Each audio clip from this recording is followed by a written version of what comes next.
Bonjour à tous et bienvenue dans un nouvel épisode de la sagesse des Écritures. Je suis très heureux de vous retrouver une nouvelle fois cette semaine pour aujourd'hui vous partager encore un épisode de la vie de Paul qu'on retrouve dans Actes 23, le verset 10 à 11.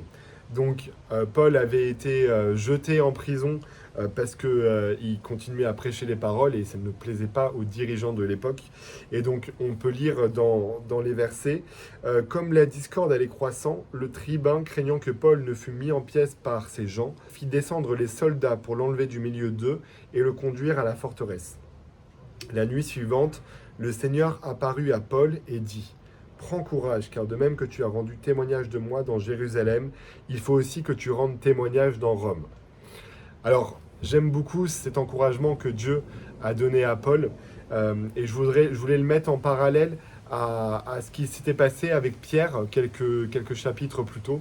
Donc Pierre aussi avait été mis en prison, et en fait pendant la nuit, un ange était venu et avait ouvert toutes les portes de la prison, et Pierre avait pu sortir tranquillement.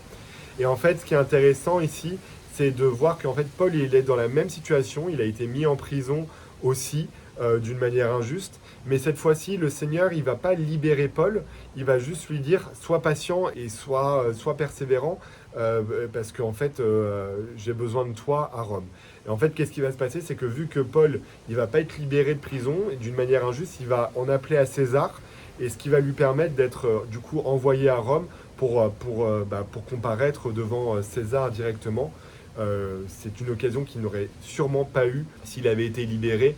Il n'aurait sûrement pas pu approcher César aussi facilement. Voilà, je trouvais ça intéressant et c'était la petite idée que je voulais partager, c'est que des fois, dans notre vie, on peut avoir l'impression qu'on est en prison et on ne comprend pas trop pourquoi, parce qu'on n'a rien fait de mal et la situation peut nous sembler totalement injuste et on va demander à Dieu de nous libérer de notre prison, mais il ne va pas nous libérer.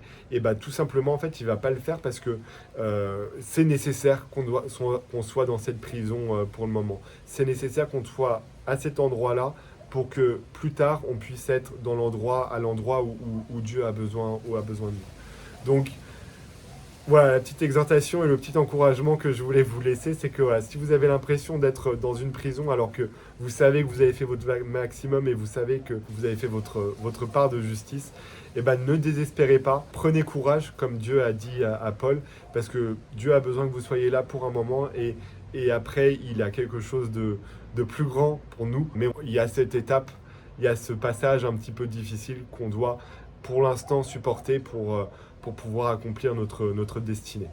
Donc voilà, j'espère que ce petit passage vous a plu. N'hésitez pas à le partager avec les personnes qui pourraient en avoir besoin. Et sur ce, je vous souhaite une très bonne journée et je vous dis à la semaine prochaine pour plus de sagesse grâce à Jésus-Christ.